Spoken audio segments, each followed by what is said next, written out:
Boa noite, meu nome é João Marcelo, eu sou psicólogo, me formei na Faculdade Pitágoras e, a convite do colega Helder, eu vou tentar aqui trazer algumas elucidações para contribuir com o seminário da turma do Direito, dos colegas do Direito. A abordagem que eu sigo é a abordagem centrada na pessoa, que é uma das correntes teóricas que está dentro de um grande campo, que é a psicologia humanista. E dentro dessa abordagem, da abordagem centrada na pessoa, um dos principais conceitos, se não o principal, se chama tendência atualizante ou tendência à atualização, que consiste na crença de que o sujeito, ou o indivíduo, ou o ser vivo, porque independente de ser pouco desenvolvido ou muito desenvolvido, como no caso do ser humano, é a força motriz que move esse sujeito para se alcançar a sua potencialidade, ou seja, a sua conservação e o seu enriquecimento. E levando em consideração esse conceito, que é o conceito-chave dessa abordagem, nós podemos fazer um gancho, inclusive, com uma teoria que foi cunhada por um outro psicólogo humanista, que é o Maslow, que tem uma teoria super difundida, que é da pirâmide das necessidades, em cuja base se encontra as necessidades fisiológicas.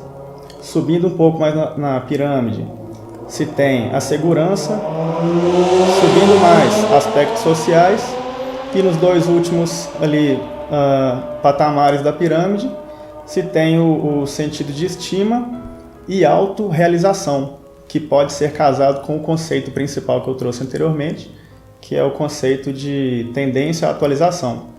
Ou seja, todo ser vivo tende a escalar essa pirâmide, desde que ele tenha condições para que o faça.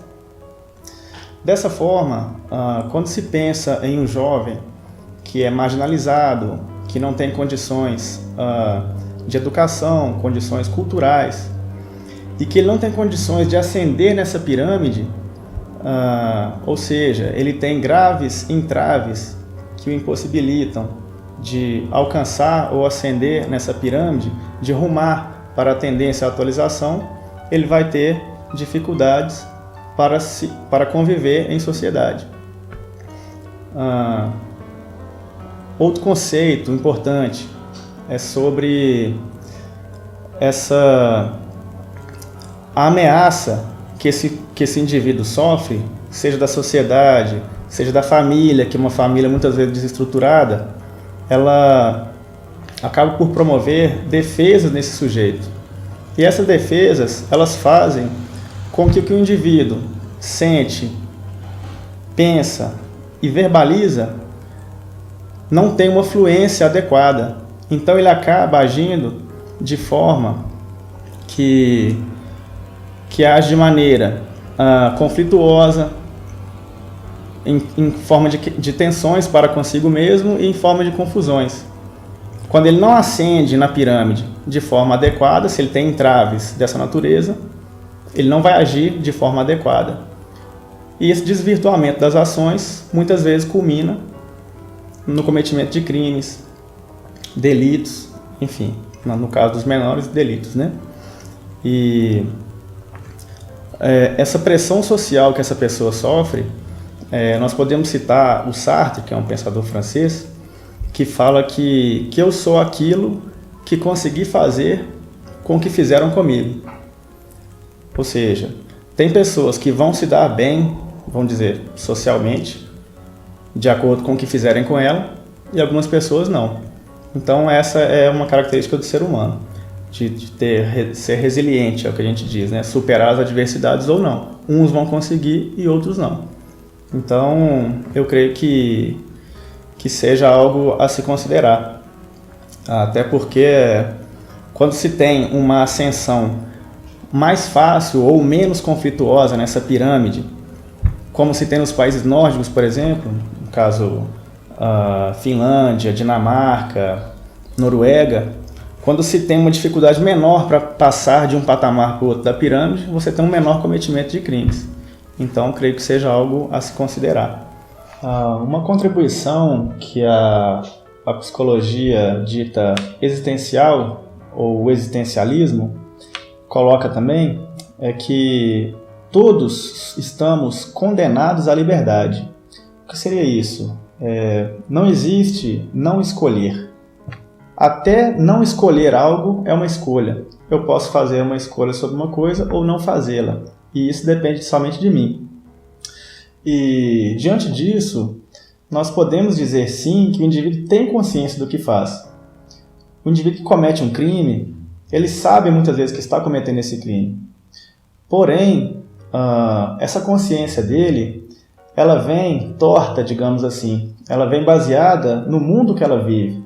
Se ela vive um mundo violento, em um mundo de opressão, ela irremediavelmente, muitas vezes, irá partir para o lado do crime. Sabendo muitas vezes que está cometendo um crime, porém sem um referencial que não seja esse, de um criminoso, por exemplo, igual se vê muitas vezes em comunidades. Os referenciais dos jovens são os grandes criminosos, são os que conseguiram ascender, mesmo que em detrimento de uma vida socialmente aceita do mundo ali, como se diz, do asfalto, né? Na comunidade, muitas vezes, quem é visto como a pessoa que se deu bem é o traficante, é o criminoso. Então, um jovem ingressa no crime com um espelho como esse, só que sem, muitas vezes, consciência das consequências que advirão dessa atitude.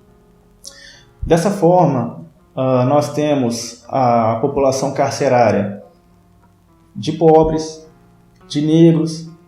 Então, o rico entra nesse imbróglio todo, muitas vezes sim. Porém, o que se vê, na grande maioria das vezes, é a população pobre, é preta, ocupando aí as celas do Brasil. O que é que isso faz com o jovem pobre, o jovem que não tem acesso à educação, à cultura? Gera um medo nesse jovem. Esse jovem não confia na autoridade. O que vai levá-lo muitas vezes a desafiar essa autoridade, a tentar mostrar que ele tem um poder, que muitas vezes ele não tem, mas ele quer mostrar que tem. E desafiando as autoridades, ele acaba preso. Algo que certamente foi discutido por vocês, colegas do direito, nesses anos aí de faculdade, foi a redução da maioridade penal.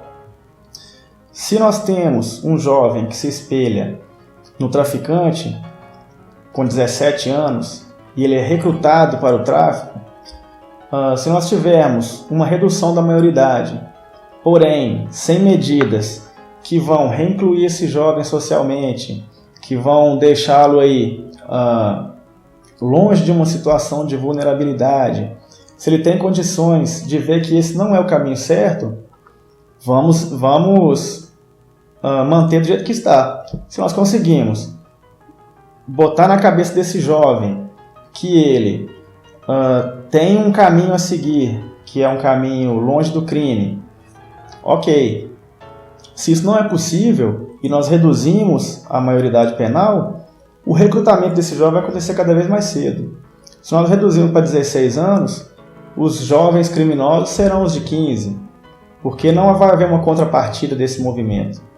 Então, eu creio eu sei que é um assunto polêmico e de forma alguma eu quero esgotar o assunto, mas é colocar mesmo aí para a gente refletir sobre isso. Se nós temos não se tem no Brasil um programa ou vários programas ou movimentos que vão trazer uma segurança para esse jovem, para ele perceber que o caminho do crime não é o caminho ideal, certamente nós teremos dificuldade nesse sentido. Bom, creio que seja isso, uma pequena contribuição aí para o seminário. E estou à disposição, pena que não vou poder discutir diretamente com vocês, mas muito obrigado. Obrigado.